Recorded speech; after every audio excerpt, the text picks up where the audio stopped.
আমি সুসেন দাস সীমার কৃষি কথা চ্যানেলের পক্ষ থেকে আমরা উপস্থিত আছি বিমল বর্মনের জমিতে। এই দেখুন, আমরা দেখতে পাচ্ছি এখানে যে জমিটা আছে সেটা হচ্ছে করলার জমি। আসুন আমরা দেখব যে এই করলার জমিতে কি কি হয়েছে এবং এর সমস্যা সমাধানের জন্য আমরা কি কি করতে পারি। আসুন আমরা কাছে দেখে নেব। আমরা এই যে গাছগুলো দাঁড়িয়ে আছি, গাছগুলোর পাশে এই গাছগুলোতে কি হয়েছে আসুন দেখাচ্ছি। আসুন বিমল বাবু, আসুন আসুন, এদিকে আসুন। দেখুন এই যে গাছগুলো, করলার গাছগুলো দেখুন, আপনার প্রত্যেকটা গাছের মধ্যে দেখুন হলুদ হলুদ ফোটা ফোটা ভাব। এই দেখুন হলুদ হলুদ ফোটা ফোটা ভাব। দেখুন চার দিকটি পুড়ে গেছে মনে হচ্ছে। দেখুন চারদিক একদম সমস্ত পাতাগুলো পুড়ে গেছে এবং এই রোগটার নাম হচ্ছে ডাউনি মিলডিউ। এই ডাউনি মিলডিউ যখন হয় এই করলা গাছে, তখন প্রায় সমস্ত করলা গাছ নষ্ট হয়ে যায় এবং কোনো রকম ফলন পাওয়া যায় না। সেক্ষেত্রে আমরা যদি এই ডাউনি মিলডিউকে খুব ভালোভাবে নিয়ন্ত্রণ করতে না পারি, সেই সঙ্গে গাছের বৃদ্ধি যদি ঠিকমতো না রাখতে পারি, তাহলে কিন্তু ফলন অনেক সময় মার খায়। তবে আমরা দেখব যে এই ডাউনি মিলডিউ কখন হয়, যখন এই জমিতে বা এই অবস্থায় প্রচণ্ড পরিমাণে গরম হয় এবং বাতাস ভেজা থাকে, সেই সঙ্গে আমাদের শরীরে ঘাম হয়। এই অবস্থায় এই গাছগুলোতে অর্থাৎ লাউ, শশা, করলা, কুমড়ো এই সমস্ত গাছে এই ডাউনি মিলডিউয়ের আক্রান্ত হয়। তো এই ডাউনি মিলডিউ আক্রান্ত জমিতে আমরা কি স্প্রে করব, কি স্প্রে করলে এই গাছগুলোকে আমরা ভালো করতে পারবো এবং সেই সঙ্গে এমন কিছু স্প্রে করব যাতে করে এই গাছের ডগাগুলো দেখতে পাচ্ছি, এই গাছের ডগাগুলো, এই দেখুন গাছের ডগাগুলো, এই ডগাগুলোর কিন্তু বৃদ্ধি, এটা ধরুন একটু, হ্যাঁ দেখুন এই যে এই গাছের ডগাগুলোর বৃদ্ধি কিন্তু ঠিকমতো হচ্ছে না। এই গাছের ডগাগুলোর বৃদ্ধি অব্যাহত রাখার জন্য, যাতে বৃদ্ধি সবসময় ভালো হয়, তাহলে এই গাছগুলোতে ভালো ফলন আসবে এবং তারপরে কৃষক লাভবান হতে পারে। আসুন আমরা দেখব যে এই ডাউনি মিলডিউ নিয়ন্ত্রণের জন্য আমরা কি কি ওষুধ স্প্রে করতে পারি। আসুন আমরা দেখাচ্ছি।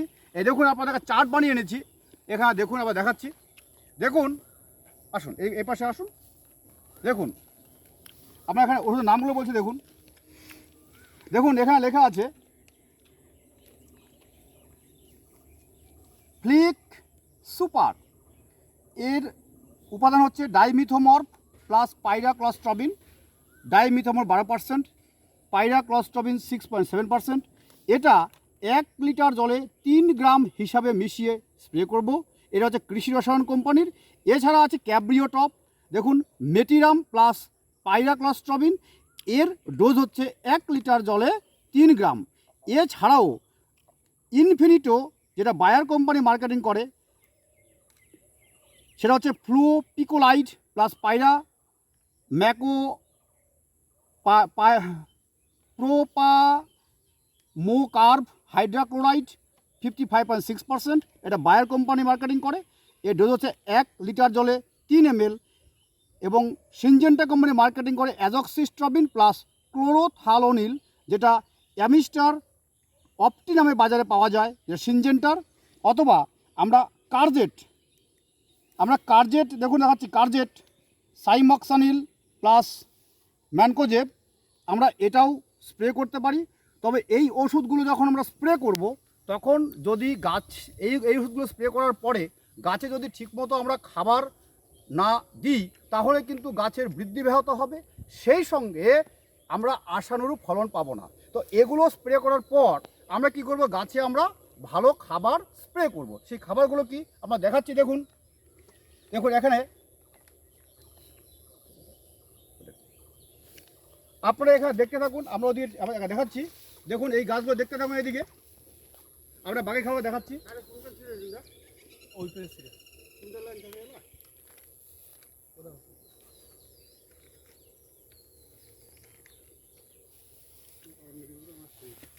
হ্যাঁ আসলে আমরা দেখাচ্ছি। দেখুন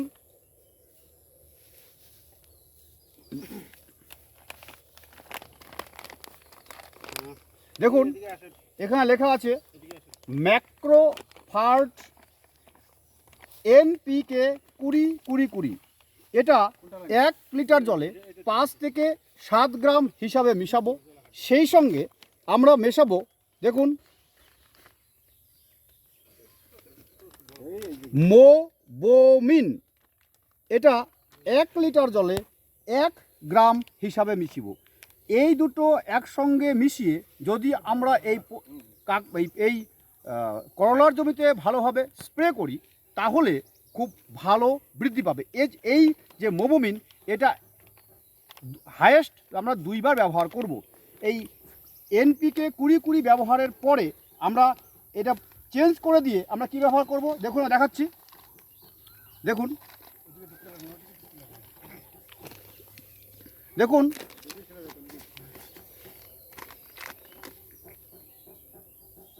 ভার্টিম্যাক্স NP এটা মূলত মনো অ্যামোনিয়াম ফসফেট।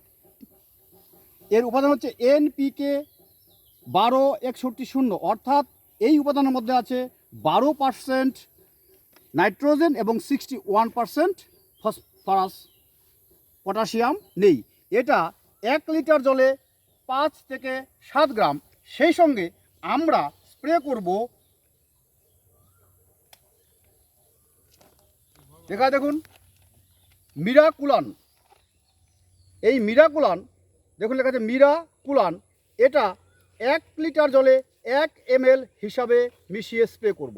আমরা যদি এই দুটো ভালো করে স্প্রে করি তাহলে এই গাছের ডগাগুলো ভালো বৃদ্ধি পাবে, সেই সঙ্গে গাছে প্রচুর পরিমাণে ফুল এবং ফল আসবে। এছাড়াও আমরা এই গাছগুলোতে স্প্রের পরিমাণ বা সংখ্যা আমরা বাড়িয়েই যাব, কখনোই স্প্রের সংখ্যা কমাবো না, যাতে করে গাছের ডগাগুলো ঠিকমতো বৃদ্ধি পায় এবং প্রচুর পরিমাণে আমরা নতুন করে ফুল ফল পাই। এর সঙ্গেও কী করবো, আমরা আবার যখন এই 1261 স্প্রে হয়ে যাবে তখন আমরা ঘুরে আবার দেখুন লেখা আছে আবার এই NPK 20-20-20 এই এখানে আসবো, সেই সঙ্গে এর সঙ্গে মিশিয়ে দেবো আমরা। দেখুন এখানে লেখা আছে হিউমিক অ্যাসিড, যেটা মাল্টিপ্লেক্সের জিপডস নামে বাজারে কিনতে পাওয়া যায়। এটা মূলত কি হিউমিক অ্যাসিড 12%। আমরা এটা 1 লিটার জলে 2 ml হিসাবে মিশিয়ে স্প্রে করতে পারবো। তাহলে এইভাবে যদি আমরা স্প্রে করি তাহলে এই গাছগুলোতে বৃদ্ধি ভালো হবে এবং সেই সঙ্গে আমরা প্রচুর পরিমাণে ফুল এবং ফল পাবো। এবার আমরা দেখুন আমার আছে এখানে এই গাছগুলোতে প্রচুর পরিমাণে কি আছে না সাদামাছি এবং সেই সঙ্গে জাসিড এই গাছগুলোতে প্রচুর পরিমাণে আছে। দেখুন আমরা গাছ নড়াবো, দেখুন দেখুন নড়াচ্ছি, দেখুন গাছে প্রচুর পরিমাণে সাদামাছি দেখুন উঠছে। দেখুন ভালো করে লক্ষ্য করুন খুব সূক্ষ্মভাবে, এই গাছগুলোতে প্রচুর পরিমাণে সাদামাছি, দেখুন প্রচুর আছে সাদামাছি। আপনি লক্ষ্য করুন, দেখলে দেখুন প্রচুর সাদামাছি আছে এবং সেই সঙ্গে এই গাছগুলোতে জাসিড বা সবুজ পোকা এই গাছগুলোতে প্রচুর পরিমাণে আছে। তো এই দেখুন উঠছে, উড়ে গেল এইবার, এই দেখুন উঠছে, খুব সূক্ষ্মভাবে আমাদের লক্ষ্য করে দেখতে পাবো। দেখুন প্রচুর উঠছে, এখানে আমি দেখাচ্ছি, এখন এখানে আসুন, এই দেখুন এখানে লক্ষ্য করুন, দেখুন এই লাইটটা দেখুন, ওখানে দেখুন, এই দেখুন লাইট ধরছে এখানে, এই দেখুন এখানে দেখুন, এই যে এই পয়েন্টটা দেখুন, দেখুন সবুজ পোকা বসে আছে, দেখুন এই পয়েন্টটা দেখুন সবুজ পোকা বসে আছে, দেখুন বসে আছে, এই নড়ছে। তাছাড়াও এই গাছের ডগায় অনেক সময় চষি পোকা বা থ্রিক্স আক্রান্ত হয়। তো এই ডগাগুলোকে যদি আমরা ঠিকমতো রক্ষা করতে না পারি তাহলেও কিন্তু ভালো ফলন পাবো না। এই গাছগুলোকে এই পোকার হাত থেকে রক্ষার জন্য আমরা যে ওষুধগুলো স্প্রে করতে পারি সেগুলো হচ্ছে, আপনার দেখিয়ে দিচ্ছি চার্টের মাধ্যমে। আসুন আমরা দেখাচ্ছি, কাছে আসুন, দেখুন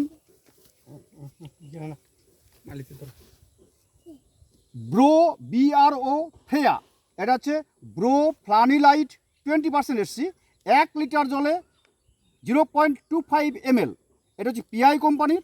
এটা স্প্রে করার 10 দিন পরে আমরা স্প্রে করব কি না বিটা সাইফ্লোথ্রিন, সেই সঙ্গে হচ্ছে ইমিডাক্লোপ্রিড এবং নিম তেল।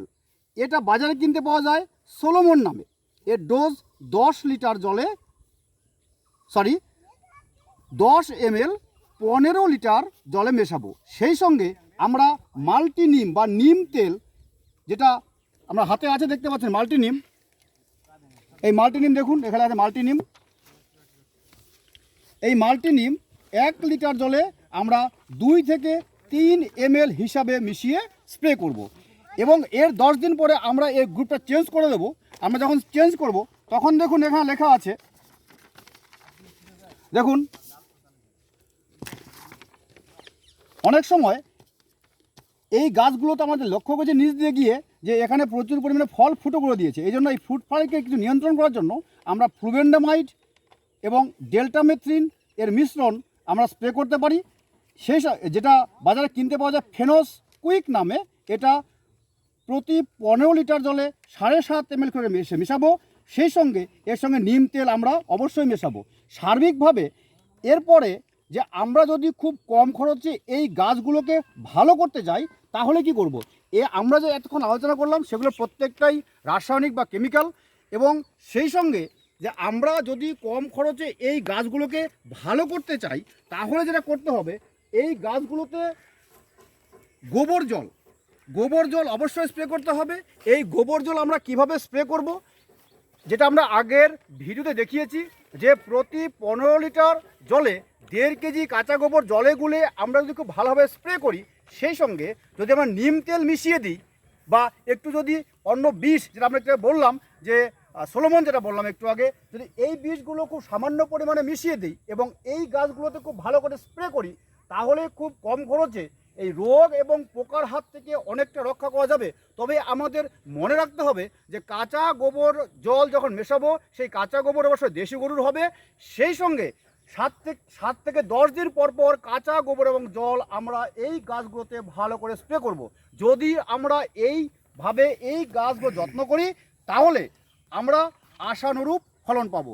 যদি আপনাদের এই চ্যানেলটি ভালো লেগে থাকে আপনারা সাবস্ক্রাইব করবেন, শেয়ার করবেন, কমেন্ট করবেন এবং সাবস্ক্রাইব করার পর বেল আইকন দাবিয়ে দেবেন। এবং আপনাদের স্বার্থে যদি আপনাদের আরও বিস্তারিত জানতে ইচ্ছা করে তাহলে আমার ব্যক্তিগত মোবাইল নাম্বারে ফোন করতে পারেন। আমার মোবাইল নাম্বার হচ্ছে 9732948046। আমাদের সঙ্গে উপস্থিত আছেন স্থানীয় দোকানদার বিমল চন্দ্র দে। এনার নাম্বার হচ্ছে বিমল চন্দ্র দে, আমার হচ্ছে বিডি ফার্টিলাইজার। আমার মোবাইল নাম্বার হচ্ছে 9749659204। আপনারা সবাই ভালো থাকবেন। নমস্কার।